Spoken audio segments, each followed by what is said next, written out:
자, 굿모닝 인포맥스 이제 국제 뉴스 알아보겠습니다. 워싱턴이 선재규 선임기자와 함께합니다. 안녕하십니까? 안녕하세요. 네, 트럼프 2기 집권 2기 첫 강요 회의가 있었잖아요. 이 내용부터 좀 짚어볼까요?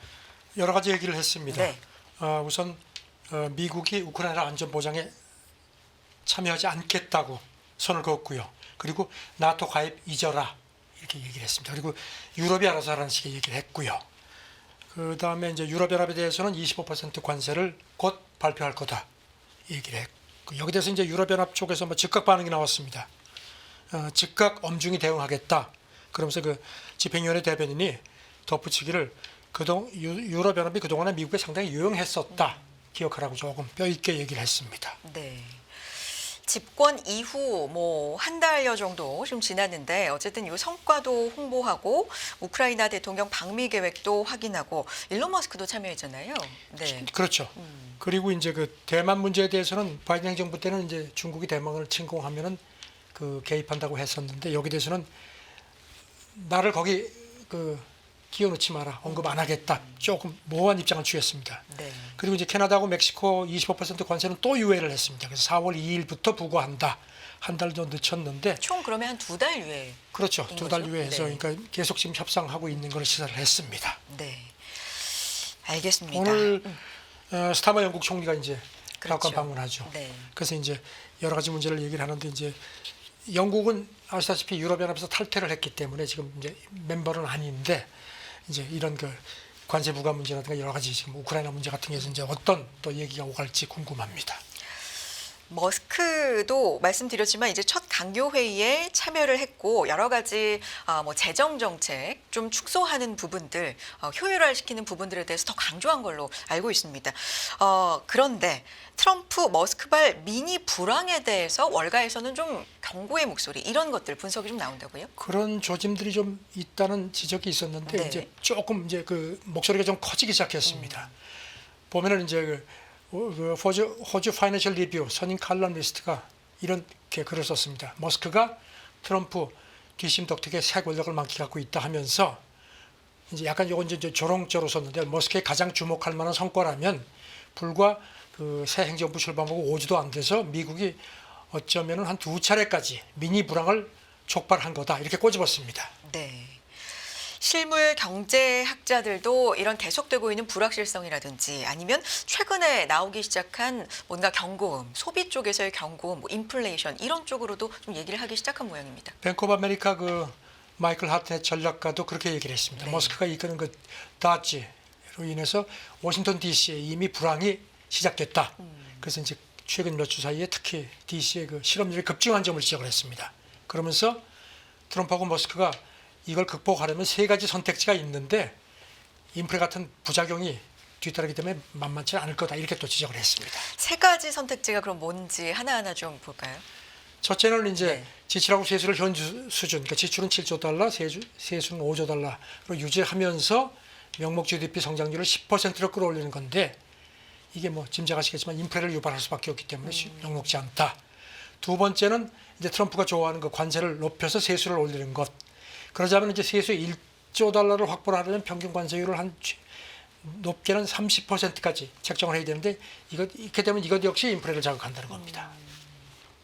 마지막 선택지는 이제 1조 달러 규모의 지출 삭감, 이 부분이군요. 그렇죠. 이게 네. 이제 그래도 그나마 가장 현실적인 건데, 아시다시피 연방 지출이 7조 달러인데 그중에서 4조 달러 정도가 전혀 손댈 수 없는 의료 사회보장, 그다음에 1조 달러는 부채 이자 상환이기 때문에 이거는 줄일 수가 없습니다. 네. 그래서 이제 나머지 2조 달러의 재량 지출하고 국방예산 1조 달러인데, 국방예산도 지금 줄이겠다고 하거든요. 이게 이제 사실상 손댈 수 있는 유일한 대상인데, 이것도 좀 의회 같은 데서 견제가 심하기 때문에 트럼프 뜻대로 하기가 좀 쉽지 않다는 겁니다. 그래서 세 가지 선택지가 있지만 전부 녹록지가 않다, 이렇게 지적을 했습니다. 뱅크 오브 아메리카 하트넷이 제시한 세 개의 선택지 모두 다 결과적으로는 좀 녹록지가 않다. 어쨌든 이런 선택지가 있다. 좀 살펴봤고요. 앞서서 말씀해 주신 트럼프 2기 첫 강요 회의에서도 이 도치 머스크가 이런 지출을 좀 줄여야 된다. 이런 걸 강조하면서 공무원들한테 이메일 보낸 거 최근에 좀 얘기가 나오는데 그렇죠. 트럼프 대통령도 여기에 답장을 안 한 사람들은 잘릴 것이다. 뭐 이런 언급도 좀 강하게 했잖아요. 워낙 반발이 이제 거세니까 네. 이제 조금 뒤로 빠지긴 했는데요. 이번 그 첫 강요 회의에서도 트럼프는 또 그 머스크한테 힘을 실어줬습니다. 네. 이런 가운데 지금 그 보면은 그 월가 쪽 분석이 이 다치 프로그램, 그 감축 프로그램이 그대로 되면은 최대 한 30만 명 정도의 연방 공무원이 이제 실직을 할 거다. 그렇게 되면 이제 지금도 이제 실업수당 청구가 늘어나는데 더 늘어나게 될 거라는 겁니다. 그래서 그렇게 되면은 금리하고 주식, 신용시장에 영향을 미칠 수밖에 없다는 전망입니다. 그래서 월가의 쉬운 시절이 끝났다라는 표현이 이런 맥락에서 나오나 봅니다. 그렇죠. 지금 네. 이렇게 공격적으로 비용을 절감하려고 하고 그다음에 이민 규제 네. 같은 것도 영향을 미치기 때문에 이런 그 미국 성장이 그래도 나름대로 탄력을 유지해 왔는데 이제 둔화 가능성이 그동안에도 조금씩 나오다가 이제는 금융시장에 본격적으로 반영되기 시작했다는 평가입니다. 그러면서 이제 그 예로 소비자 신뢰 지수가 최근에 이제 하락세로 돌아선 점하고 그다음에 인플레 기대치, 소비자 인플레 기대치도 상승했다는 점을 상기시켰습니다. 최근에 시장에서 소비 심리, 특히 소비 쪽이 좀 많이 불안감을 자아내는 지표들이 좀 나오기 시작했는데 고용까지도 어려워질 수 있다. 그러면 전반적으로 경제가 굉장히 좀 어두워질 수 있다라는 내용이네요. 그래서 지금 네. 올 들어서 미국 증시가 뭐 나름 탄력은 받긴 하지만 네. 글로벌 증시에 비해서는 수익률이 한 5%가량 좀 낮다는 점도 또 상기시켰습니다. 그래서 여기 대해서 이제 스티브 코엔, 이 월가 투자 거물이죠. 이 사람들 그런 얘기를 해서 쉬운 시절이 끝난 것 같다. 그러면서 이제 지금 삼중고에 직면했다는 겁니다. 미국 시장이 인플레, 그 끈질긴 인플레하고 둔화하는 성장률 그리고 정부 긴축 이게 결합돼서 이 추세가 한 1년 정도 계속되면은 상당한 조정이 불가피할 거다. 그러니까 중간 선거 때까지 그걸 과연 트럼프가 계속 이 트럼프 이런 걸 유지를 할 수 있을지 의문이라는 겁니다. 그래서 오늘 새벽에도 보면 이게 트럼프 허니문이 끝나가는 거 아니냐 뭐 이런 그 지적도 나옵니다. 그렇게 길게 가지 않을 것 네. 같다. 뭐 이런 지적도 이제 있다는 말씀이시고요. 자, 다음 내용 역시 트럼프 2기 관세 정책과 관련된 내용입니다. 철강과 알루미늄에 이어서 다음 타자는 구리가 될 것이다라는 사실 내용들이 심심치 않게 많이 분석이 돼서 공유가 좀 됐었는데 이게 본격적으로 얘기가 나옵니다. 무역확장법 232조에 근거한 조사를 지시했다고요?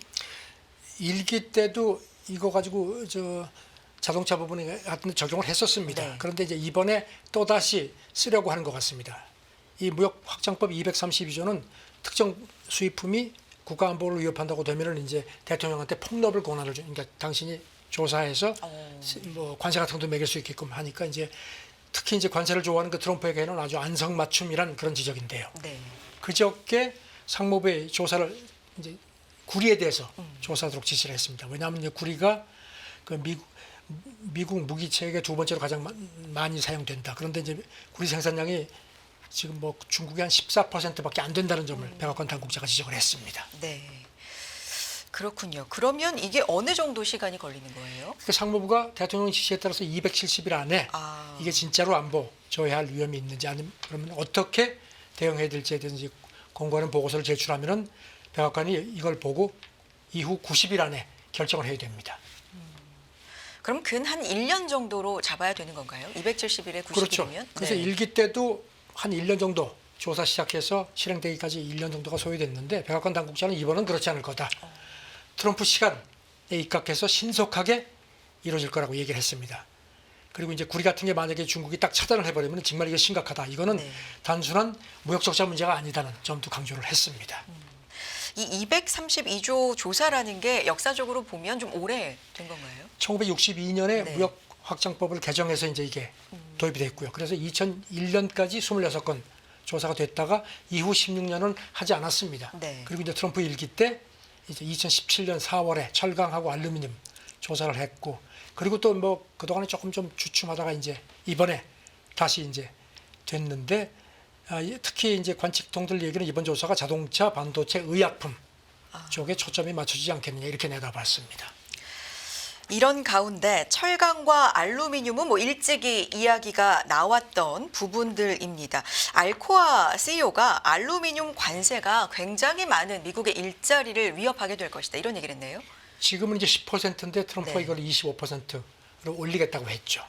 그 여기서 지금 뭐 미국 철강 알루미늄 업계에서도 불만이 많습니다. CNN 보도를 보면요, 그 알코아 CEO가 이렇게 얘기를 했습니다. 이렇게 돼서 진짜 강행을 하면은 최소한 그 직접 일자리가 한 2만 개 정도, 그다음에 이제 간접적인 일자리도 한 8만 개 가량, 한 10만 명 정도의 일자리가 알루미늄 부분에서 날아갈 거다, 이렇게 경고를 했습니다. 알코아 같은 경우는 뭐 대표적인 알루미늄 미국의 생산 업체인데 거기 CEO도 이거는 다른 나라에 위협을 가하는 게 아니라 미국에도 상당한 위협이다라는 그렇죠. 얘기를 한 그렇죠. 거네요. 네. 그래서 이 사람 얘기는 지금 그 알루미늄 부분이 미국의 그 일자리 창출 효과가 한 43만 6천 명 정도인데 10만 명 정도가 이제 일자리를 잃게 될 수 있다는 지적을 했죠. 그리고 네. 이제 알코아는 본사가 피츠버그에 있는데 사실 상당량의 그 양이 캐나다에서 만들어서 들어오거든요. 그러니까 이제 25% 관세가 부과되면은 그만큼 비용이 늘어날 수밖에 없다는 겁니다. 네. 그래서 주장하고 싶은 바는 이 캐나다산에 대해서는 좀 면제를 허용하자 이런 부분인가요? 그렇죠. 네. 그러니까 상무부 집계를 봐도요, 작년에 270억 달러어치의 알루미늄이 들어왔는데 그 중에서 한 110억 달러 정도가 캐나다에서 들어왔다는 겁니다. 그러니까 이 알코아 CEO도 그렇고 캐나다에서 들어오는 거는 이 미국 경제에 직접 영향이 있으니까 요거는 관세를 좀 면제해야 되는 거 아니냐. 근데 지금 트럼프는 예외 없다 그랬거든요. 그렇게 얘기를 하는데, 그리고 이제 이 알코아 CEO는 미국에서 뭐 증산하면 되는 거 아니냐는 얘기가 나오는데 그것도 쉽지 않다는 겁니다. 워낙 설비가 오래되어 있고 그동안에 가동을 안 했기 때문에 쉽게 그 재가동하는 게 어렵다는 겁니다. 그리고 한 가지 더, 이 알루미늄이라는 거는 멀리 보고 투자라든가 이런 걸 이제 짜야 되는데 한 40년 정도를 앞을 봐야 되는데 트럼프가 언제까지 관세를 가지고 이렇게 할지를 가늠할 수가 없으면은 장기 투자 계획 자체를 세울 수가 없다. 이렇게 또 불만을 털어놨습니다. 어떻게 보면 좀 업계 현장에서 할 수 있는 이야기들을 그렇죠. 네, CEO는 네. 좀 한 건데 코카콜라 CEO의 얘기도 좀 연관이 있는 거죠? 그렇죠. 네. 그러니까 지금 코카콜라는 캔이 엄청나게 네. 많은데 만약에 이렇게 되면은 이거를 플라스틱이나 다른 걸로 바꿀 네. 수밖에 없고, 그렇게 되면은 코카콜라의 캔 납품하는 업체들도 엄청난데 거기도 이제 실직이 또 불가피한 거죠. 네. 알겠습니다. 다음 내용 넘어가 보겠습니다. 애플의 내용인데 사실 이건 다양성 프로그램, 이 트럼프 2기 들어오고 나서 이걸 이제 폐지한다, 유지한다 이런 걸 가지고 사회 밖에서 굉장히 좀 이야기가 많았는데 관련된 얘기가 애플에도 있나 봅니다. 그동안은 뭐 빅테크도 그렇고 트럼프 눈치를 많이 봐서 다양성 프로그램 많이들 이제 폐기하고 조금 뭐 좀 빠져나갔죠. 네. 그런데 애플은 그렇지가 않네요. 그저께 열린 주총에서 그 보수 싱크탱크가 이제 주주자격으로 제안을 해서 이거 없애라 이렇게 제안을 했는데 이게 그 투표에서 부결됐습니다.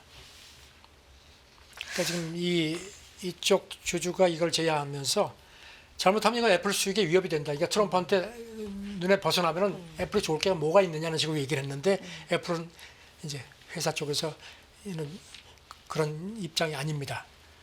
공식적인 입장이 그러니까 이 제안 자체가 경영 방식을 간섭한다. 우리는 그렇죠. 차별하지 않는다. 이게 공식적인 입장입니다. 우리는 차별하지 않는다. 그리고 이제 팀 쿡 CEO도 네. 이렇게 얘기를 했습니다. 회사의 강점은 항상 최고 인재를 채용하고 어. 다양한 배경, 관점을 가진 이들하고 함께 혁신을 이루어서 사용자들을 위해서 마법 같은 무언가를 제공해온 게 우리 회사의 문화다. 네. 그렇게 강조를 했습니다. 다만 이제 그래도 이제 트럼프 이런 건 눈치를 좀 보는 것 같습니다. 법적 환경 변화에 따라서 일부 정책 조정이 필요할 수도 있다. 약간의 여지는 남겼습니다. 네. 이 다양성을 반영하는 정책을 폐기하는 기업들도 계속 나오고는 있잖아요. 계속 나오죠. 네. 지금 뱅크 오브 아메리카도 이번에 그 신규 채용 때 다양성 반영하는 정책을 폐기한다고 밝혔습니다. 그러니까 이를테면 보고서가 나왔는데 포용적 환경을 조성한다 이런 이제 문구가 들어갔고요. 다양성이라는 표현을 빼고 인재, 기회 이런 식으로 슬그머니 좀 피해갔습니다. 알겠습니다. 다음 내용. 시티 네. 또 뭐 비슷한 입장을 취했죠. 그 뱅크 오브 아메리카 대변인이 이렇게 얘기를 했습니다. 새로운 법률, 법원 판결 그리고 최근의 행정명령을 고려해서 프로그램을 조정 평가한 거다. 그렇게 설명을 했습니다. 알겠습니다. 자, 다음 내용입니다. 이게 어제 굉장히 좀 저녁에 좀 화제가 됐던 뉴스긴 한데 역시 트럼프 대통령의 정책과 관련된 이야기고요. 트럼프 골드 카드입니다. 그러니까 시민권을 가지려면 돈을 굉장히 많이 내라. 이게 골자죠. 그 맨하탄의 트럼프 네. 타워를 가보신 분이 있으면 그 안에 그냥 그야말로 빛과 번쩍하죠. 금 색깔이 많습니다. 금을 좀 좋아하는 것 같습니다. 이번에 보면은 미국에 지금 투자 이민 비자가 있거든요. 네. EB5인데 이게 이제 기존 비자인데 이게 이제 90만 달러. 물론 이제 어느 지역에 따라서 조금 더 액수가 높기도 한데요. 한 13억 원 정도 이상을 투자를 하면은 영주권을 주는 제도인데 트럼프가 이걸 없애는 행정명령에 서명을 했습니다. 그러면서 500만 달러, 70억 원 이상을 투자해야만 주겠다. 이게 이제 트럼프 골드카드를 도입을 해서 한 2주 후부터 이제 시행을 하겠다고 이제 트럼프가 밝혔습니다. 그러니까 영주권을 주는데 트럼프 골드 카드를 도입하겠다. 이건 우리 돈으로 71억 원을 내야 되는 거군요. 서명식에 네. 그 상무장관이 배석을 했는데 네. 이거 너무 싸다. 아주 노골적으로 얘기를 했습니다. 이렇게 해서 헐값에 들어와 가지고선 이렇게 하는 건 말이 안 된다. 그러니까 비싼 돈 내고 오라는 겁니다. 트럼프도 골드 카드가 잘 팔릴 거다. 많은 사람이 살 거다. 그러면서도 이제 이게 영주권을 주는 거지 시민권 자체는 아니다. 이렇게 또, 영주권이다. 영주권이라는 네. 점을 강조를 했습니다. 알겠습니다. 골드카드가 뭐 곧장 시민권을 주는 건 아니다. 이런 걸 강조하고 덧붙였다는 말씀까지 드렸고 여기에다가 이제 많은 해외 부자가 이 골드카드를 사서 미국으로 올 것이다. 이런 얘기 덧붙였네요. 몇백만 장을 팔 수 있을 거라고 이제 네. 트럼프가 얘기를 했는데 글쎄 지금 미국 상황을 보고 몇백만 명이 갈까 모르겠습니다. 그리고 이제 덧붙이기를 러시아 신흥 재벌 올리가르히들도 골드카드로 살 수 있다. 그러니까 러시아 쪽에서 슬그머니 또 이렇게 좀 SOS 좀 여지를 내놨습니다.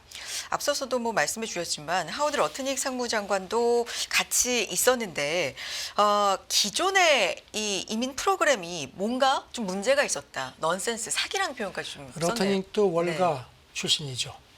그동안에 이게 난센스고 사기였다. 그러면서 너무 싼 값에 그린카드를 갖는 편법 챙구가 되어왔다는 겁니다. 그리고 이제 골드카드 운영에 대해서 신원검증도 거쳐야 한다.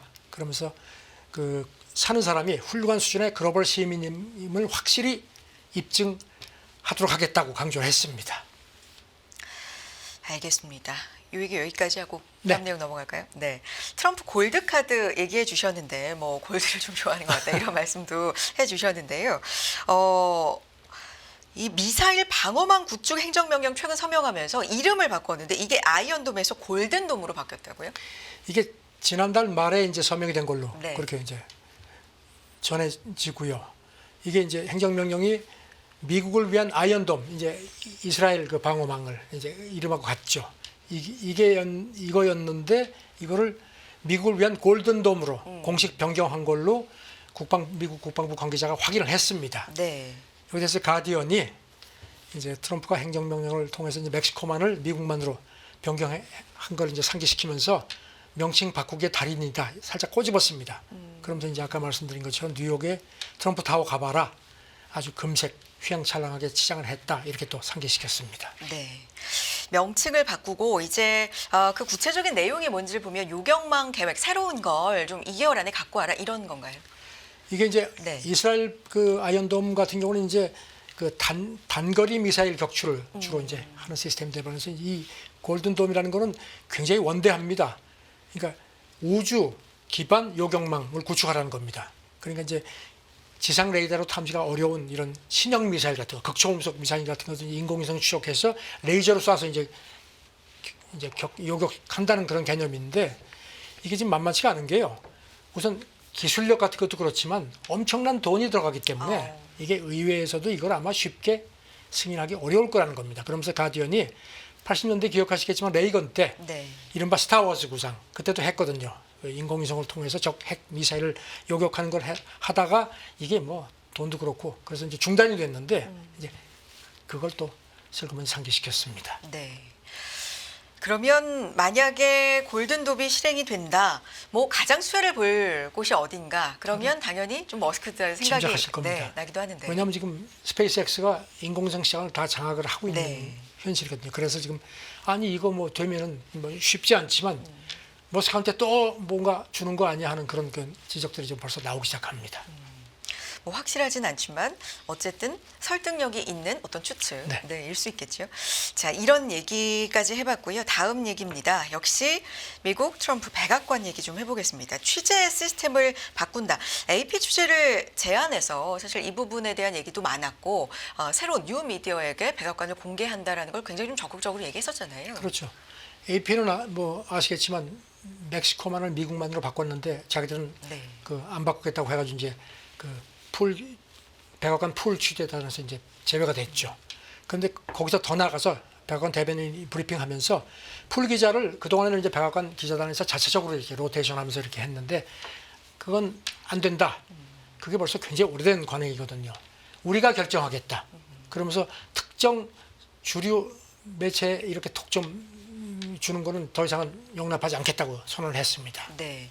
그렇다면 앞으로는 뭐 행사, 백악관 행사의 풀 취재는 좀 그때그때 결정하겠다 뭐 이런 얘기인가요? 그러니까 대통령 집무실 네. 뭐 그다음에 전용기 같은 데서 이제 이렇게 하면 이제 기자들이 다 할 수 없으니까 이제 풀 기자가 가서 하는데 네. 이제 그거를 결정을 자체적으로 하는 게 아니라 이제 공보팀에서 당신이 해라. 그러니까 이제 기자단이 가만히 있을 리가 없죠. 이거는 우리 고유 권한 침해다. 이렇게 얘기를 하고 이제 뭐 뉴욕타임즈 같은 경우는 그 출입 기자는 이렇게 얘기를 했습니다. 내가 옛날에 푸틴 집권 초기에 모스크바 특파원을 했는데 그때 그런 식으로 해서 자기들이 마음에 입맛에 맞는 기자한테만 시켰던 그 기억이 난다 했는데 폭스뉴스 같은 경우도 조금 불만이 많습니다. 왜냐하면 근시안적 결정이다. 만약에 앞으로 민주당이 집권하면은 그거 어떻게 할 거냐 또 이렇게 또 불만을 드러냈습니다. 네. 폭스뉴스 같은 경우 이제 보수 성향이고 트럼프의 이제 친으로 알려져 있는데 또 이런 비판적인 얘기를 했군요. 대변인 또 구체적으로 얘기를 한 게 있습니까? 추가로? 그래도 뭐 전혀 물러나지 않습니다. 제한적 공간에서 대통령에게 질문하는 거는 이거를 소수를 위한 특권을 줄 수 없는 거 아니냐 밀어붙이겠다는 겁니다. 초기부터 계속했던 얘기 좀 네. 강조하고 있네요. 네, 다음 얘기 넘어가 봅니다. 뭐 캐나다 관세 얘기, 뭐 유해 얘기도 나오면서 뭐 계속 불확실성이 좀 이어지고 있는 상황인데 캐나다에서 그래서 미국에 대한 반감이 좀 심해서 아메리카노라는 명도 이제 안 쓴다고요? 지금 이제 아메리카노 뭐 우리도 많이 쓰죠. 이제 커피. 그 에스프레소 네네. 샷에다가 이제 물을 타서 조금 이렇게 네. 그렇게 해서 마시는 건데 캐나다에서 지금 이제 미국이 저렇게 막 트럼프가 계속 밀어붙이고 뭐 51번째 주가 되면 어떠냐 하니까 이제 불만들이 많은데 급기야는 아메리카노 하지 말고 캐나디아노로 부르자. 가지고 그런 그 메뉴가 막 바뀌고 한다는 거, 메뉴판이 바뀐다는 겁니다. 그러니까 약간의 애국심이 이제 들어간 그렇죠. 어떤 애국 마케팅이고 뭐 그런 얘기인데요. 네. 사실 여기 대해서 좀 커피를 아는 이제 전문가들 얘기는 그거 그렇게 간단한 거 아니다. 왜냐하면 아메리코라는 그 말이 그 용어가 나오게 된 자체를 잘 생각해봐라. 이게 뭔가 하면은 2차 대전 때 미군이 이제 이탈리아 가서 커피를 시키니까 에스프레소가 진하게 나오니까 그걸 이제 물을 타가지고 먹어서 그래서 이제 아메리카노라고 해서 사실 아메리코라는 이 표현이 커피 맛을 모르는 그 양키들의 그 약간 조롱적인 표현이라는 그 지적도 있거든요. 그 말의 유래를 보면요. 그렇죠. 네. 그러니까 그거를 굳이 바꿀 필요가 있느냐 뭐 이런 얘기도 나오는데 지금 뭐 불만들이 많습니다. 이런 가운데 지금 그 머스크가 다국적자인데 캐나다 시민권도 갖고 있습니다. 네. 그런데 이거를 뺏자 하는 그러니까 캐나다 내 청원 서명자가 24만 명이 넘은 걸로 지금 워싱턴 포스트가 전했습니다. 네. 알겠습니다. 이게 근데 아메리카노를 캐나디아노 이렇게 개명한다. 자체적인 이제 카페들의 움직임인데 이런 움직임이 2003년에도 미국에서도 있었다고요? 예, 미국의 프렌치 프라이 네. 이거를 프리덤 프라이로 바꾸려는 그런 게 있었습니다. 왜냐하면 당시에 프랑스가 미군의 이라크 파병에 반대를 하니까 공화당이 화가 나가지고 이런 개명하자는 제안을 해서 일부 미국 레스토랑에서 이렇게 프렌치 프라이가 프리덤 프라이로 바뀐 적이 있었습니다. 그걸 네. 또 상기시켰습니다. 알겠습니다. 오늘 여기까지 듣겠습니다. 국제뉴스 알아봤습니다. 손재규 선임 기자였습니다. 기자님 고맙습니다. 네, 감사합니다.